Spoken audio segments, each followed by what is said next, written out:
Bonjour tout le monde. Alors aujourd'hui, je vais vous faire une crème pour les mains, plus spécifiquement pour la dyshydrose. C'est un eczéma des mains. Alors vous pourrez aussi en mettre sur vos pieds si vous avez ça. Donc c'est une sorte d'eczéma, ça fait des vésicules comme des bulles d'eau en fait. Donc ça demande beaucoup d'hydratation, beaucoup de régénérescence, un côté antiseptique, inflammatoire, etc. Donc je vais utiliser certaines huiles végétales et des huiles essentielles évidemment. Je vais également utiliser de l'hydrolat de camomille. Alors donc de l'hydrolat de camomille pour faire la phase aqueuse. Donc là j'ai fait des congelés, vous savez que moi je les conserve, je les fabrique moi-même, hein, mes hydrolats, donc avec mes plantes. Je les conserve en glaçons dans mon congélateur et quand j'en ai besoin, je décongèle que ce que j'ai besoin. Voilà, donc là je vais en mettre 50 ml, donc on fait bien attention parce qu'évidemment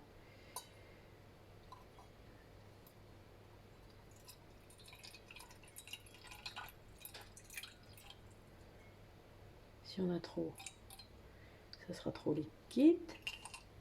Voilà, hop, et je vais ajouter à cette phase aqueuse de l'aloe vera.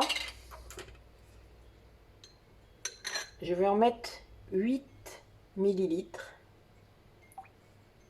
Voilà, pile poil. Donc je rappelle que j'ai tout désinfecté, le plan de travail, mes ustensiles, mes contenants, la totale quoi. Alors je garde les restes. Et je vais donc faire un petit fouet, voilà.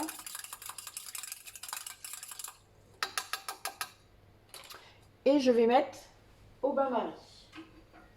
Ça sera une émulsion, donc avec une phase huileuse et une phase aqueuse. Et on va faire cette émulsion. Grâce à ça d'ailleurs, on va utiliser la cire émulsifiante. Donc on va en mettre 8 millilitres également. Alors je prends un petit coton pour sécher ma cuillère. Voilà. Donc 8 millilitres. 8 grammes, hein, ça revient au même.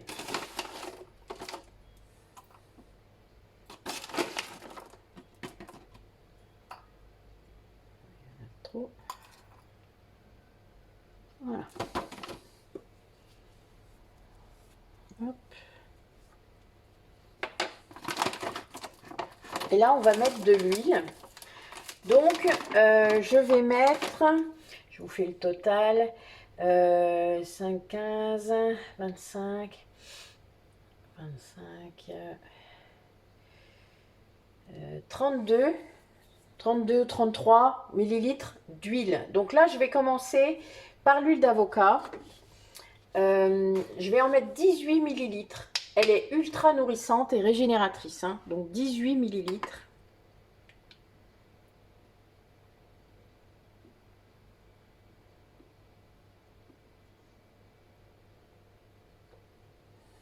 Voilà. Ensuite, on va mettre de l'huile végétale de nigel, qui est une purifiante pour les problèmes de peau. Donc 10 millilitres.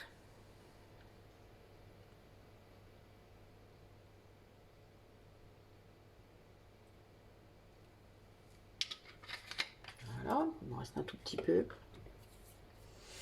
Et moi j'utilise beaucoup la calophylle aussi. Donc la calophylle, c'est l'huile de tamanou aussi. Hein. La calophylle inophile, c'est bien ça. Calophylle inophile. Elle est très bonne pour la circulation sanguine, lymphatique. Elle est antiseptique également et anti-inflammatoire. Donc j'en mets 5 millilitres.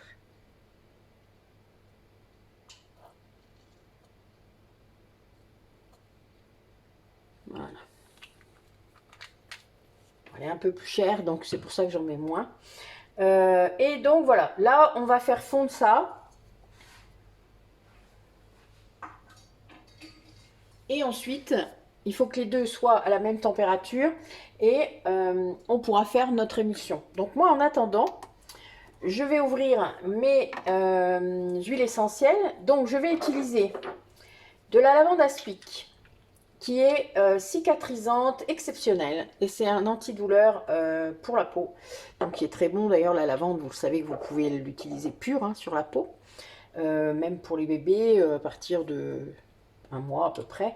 Pure, en tout cas, si vous voulez la mettre. Mais bon, voilà, c'est une des seules. Hein, je vais vous mettre une vidéo bientôt où vous pouvez l'utiliser sur les bébés. Alors, pas l'aspic, mais la lavande vraie. Mais l'aspic, elle a un degré supérieur pour cette régénération. Là, en plus, on va utiliser l'huile essentielle de Niaouli, qu'on utilise pour d'autres choses, mais elle est aussi très bonne pour les infections cutanées importantes, donc comme notre eczéma des mains. On l'utilise aussi pour les rhumes, etc. Pour tout ce qui va être bronchite, enfin voilà. Mais là, dans ce cas-là, cette prescription, c'est pour ça. Ensuite, on va utiliser l'huile essentielle de Palmarosa, donc qui est antibactérienne. Elle est irremplaçable en fait dans les problèmes de peau. Alors, on l'utilise aussi pour d'autres choses, plus spécifiquement pour les odeurs, pour ceux qui ont bien capté, qui en mettent dans leur déodorant par exemple, ça sent bon. Mais là, c'est pas le but, c'est pour les problèmes de peau.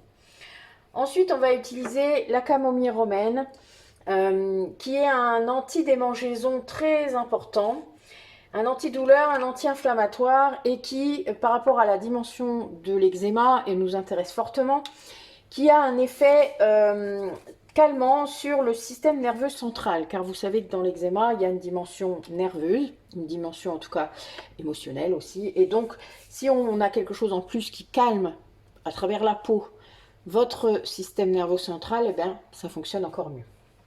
Et on utilisera la Tennessee annuelle, qui est anti-inflammatoire, anti-histaminique, donc ça rejoint l'allergie, hein, vous comprenez bien, l'eczéma est aussi ça, et qui est très très bonne aussi pour les dermatites irritantes.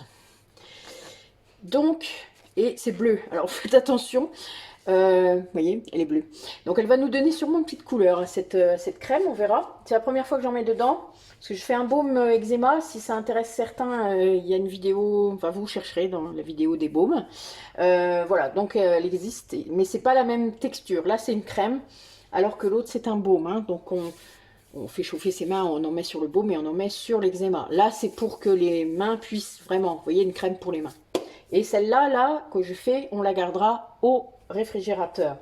Alors, je vais rajouter aussi, vu qu'il y a une phase aqueuse et une phase huileuse, de la vitamine E pour éviter que nos huiles rancissent et du Cosgar pour la garder un peu plus longtemps. Parce que je me suis rendu compte que c'était pas si simple parfois ces crèmes-là, même si on les garde au réfrigérateur. Des fois, elles s'abîment assez vite. Mais bon, voilà, c'est ça les émulsions. Hein. C'est les plus embêtantes en fait, hein, vous vous doutez, puisqu'il y a de l'eau. Donc dès le moment où il y a de l'eau, il y a des bactéries. Voilà, c'est pour ça qu'il faut lutter le plus possible. Alors c'est fondu. Donc, on va mettre la phase aqueuse dans la phase huileuse. J'espère que vous allez voir. Je vais essayer de me mettre comme ça. Voilà. Alors le but est que ça prenne, donc ça change de couleur. Alors c'est un peu liquide, c'est normal.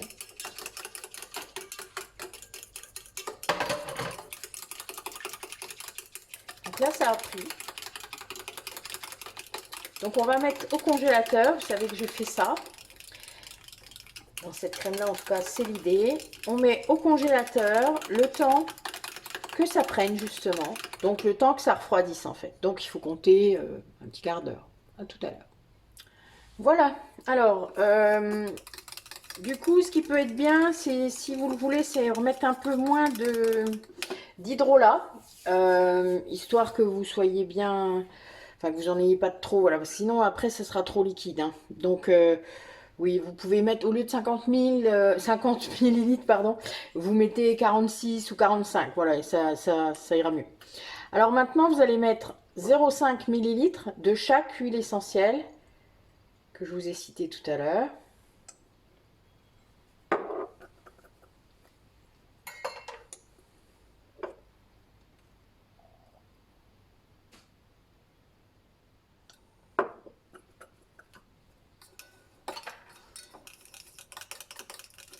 Donc c'est une crème traitante, ce qui veut dire qu'on ne la donne pas aux enfants. Voilà, elle est dans le réfrigérateur. Vous devez faire très attention à ce que les enfants de moins de 6 ans n'y aient pas accès déjà, ça c'est sûr. Les femmes enceintes, allaitantes, etc. On fait très très attention.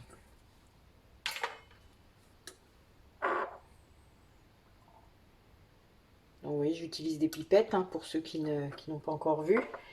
Des pipettes individuelles. Alors je les lave, hein, mais à l'eau très chaude. Enfin voilà. Alors la bleue, vous voyez là c'est la Tanésie, donc c'est bleu. Vous allez voir, ça se voit. Voilà, c'est très clair. Donc celle-là je la lave pas. Hein. Celle-là je vais la...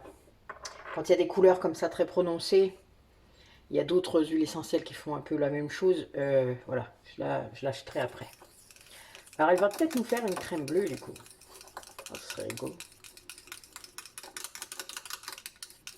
Bon déjà l'huile végétale d'avocat nous fait une crème souvent un peu vert clair. Moi j'aime beaucoup. Mais oui, nous avons bien une crème bleue.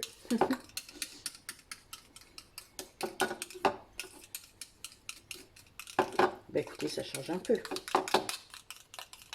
Voilà, bon c'est un bleu vert, hein, mais... Alors on va mettre un peu de Cosgar. Donc moi je mets 1 millilitre. Ça fait 1%, puisque ça, ma crème va faire 100 millilitres. Et je vais mettre un petit peu de vitamine E.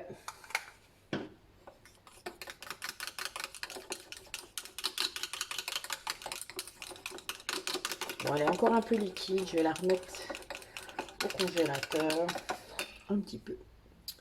Alors, je vais vous donner un truc. Au cas où vous auriez, vous retrouveriez avec une crème un peu trop liquide, une crème que vous avez prévu de mettre dans un pot comme ça, hein, et qui se révèle être trop liquide. Bon, ben moi j'ai trouvé une autre technique pour pas la perdre cette crème. Ça m'est arrivé là aujourd'hui, hein, pendant que je vous faisais la crème. J'ai mis trop d'hydrolat et du coup je me retrouve avec une crème vraiment trop liquide, ça se voit. Hein. Eh bien je change de contenant. Moi j'ai des contenants aussi comme ça, c'est avec des trous, voilà, que j'utilise pour faire des crèmes de jour, des choses comme ça, plus liquides justement, des fluides. Eh bien je vais prendre un entonnoir hein, et remplir ce contenant. Je le mettrai également au réfrigérateur puisque c'est la même chose. Mais au moins je ne perds pas ma crème. Voilà, vous voyez, c'est fort liquide, ça se voit. Hein.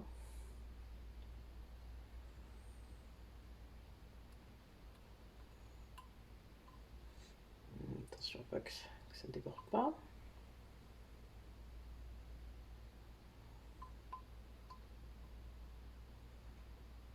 Ça a l'air d'aller. Voilà. En plus, c'est pile poil la bonne, parce que c'est un petit contenant de 100 ml. Donc, c'est pile poil, vous voyez, la bonne contenance. C'est bien, ça permet de vérifier en plus. Voilà. Je le ferme. Alors, vous savez qu'il faut mettre une étiquette. Hein. Là, du coup, je l'ai refaite pour moi. C'est-à-dire, j'ai remis, au lieu de remettre toutes ces huiles essentielles-là, j'ai remis mon huile, ma vitamine E, le Coscar, et j'ai mis de l'huile essentielle d'ylang-ylang, qui est très agréable. Moi, j'aime beaucoup. Je m'en mets, vous savez, quand je masse ou quand... voilà, moi, j'ai de la crème toujours. Ça ne me gêne pas qu'elle soit liquide. Donc, voilà, je vais vous en mettre un petit peu, comme ça, vous allez vous rendre compte. Voilà, vous en mettez moins, du coup, que si vous en faisiez... Enfin, c'est pas la même texture du tout, hein, vous voyez. Mais ça, au bout du compte, ça ne change rien du tout. C'est la même chose. Voilà. Ça fait du bien. En plus, elles sont très bonnes. Voilà. Vous voyez, elles rentrent vite. Comme ça, vous avez testé en plus la recette. Elle rentre vraiment vite dans la peau. Elle n'est pas grasse, puisqu'il y a beaucoup d'aloe vera. Alors, quand j'ai vu qu'elle était trop liquide, j'en ai même remis un peu, histoire de la réépaissir, mais ça ne change rien. Mais voilà, elle sera encore mieux pour moi et pour mes ongles et mes mains. Voilà. Donc ça, c'est au cas où vous en auriez un jour, vous en feriez.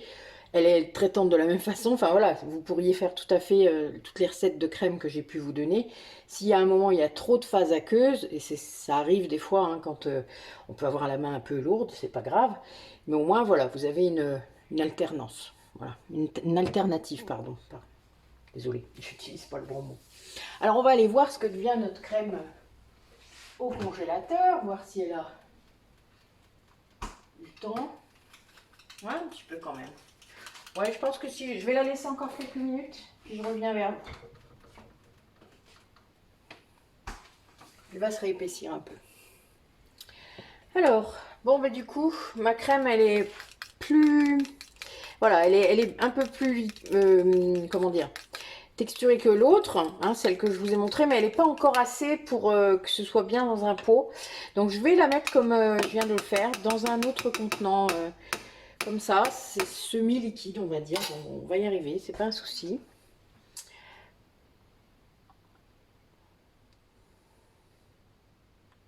Voilà, vous voyez, c'est quand même un peu liquide. Pas complètement, mais...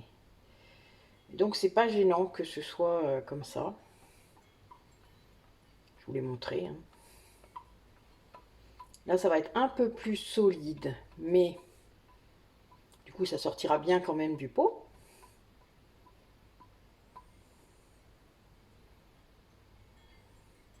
Parce que dans un pot comme ça, ouvert avec un couvercle et tout ça, il faut quand même que ce soit bien, vous voyez, comme ça, il faut que ce soit quand même bien solide. Hein, voilà. Et là, il y a encore un petit côté fluide à cette crème qui... Alors, on va voir, est-ce qu'on a la bonne...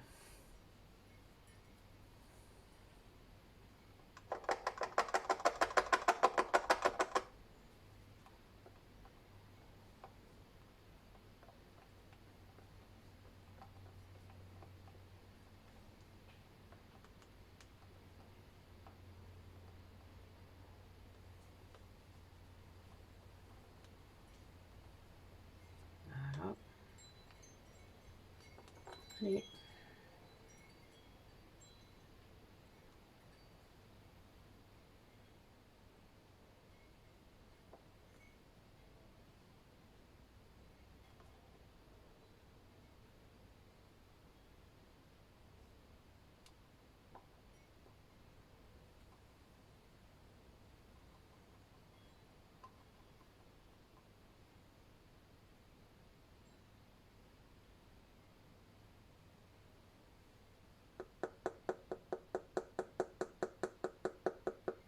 On ne perd pas une miette, hein, parce qu'il y a beaucoup d'huile essentielle dedans. Ce serait dommage de mettre tout dans l'évier. Il en reste encore.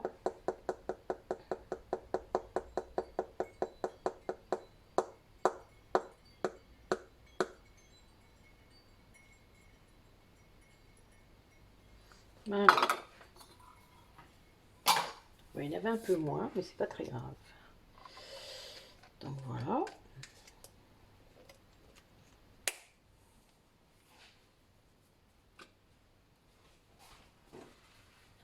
On essuie, puisque là je vais mettre une étiquette. Hein. Donc on essuie quand même bien le petit flacon de crème. Alors, je vais essayer de récupérer l'étiquette que j'avais préparée.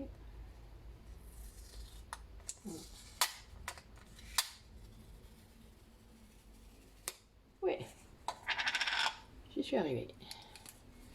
Donc notre étiquette, elle doit toujours contenir les ingrédients, surtout quand, enfin là c'est une commande, hein, donc je marque vraiment tout ce que j'ai mis, que ce soit les huiles végétales, l'hydrolat, les huiles essentielles, au cas où, hein, que la personne puisse de toute manière avoir, la montrer à un pharmacien, etc. Voilà, donc comme ça en plus elle pourra même la secouer avant, ce qui est pas si mal. Mais vous voyez, elle a un joli bleu, un petit bleu vert, j'aime bien, c'est rigolo. Vous voyez, des fois, ça fait ça, que ce soit les huiles ou les huiles essentielles, ça fait une couleur particulière si ces huiles, elles ont une couleur aussi.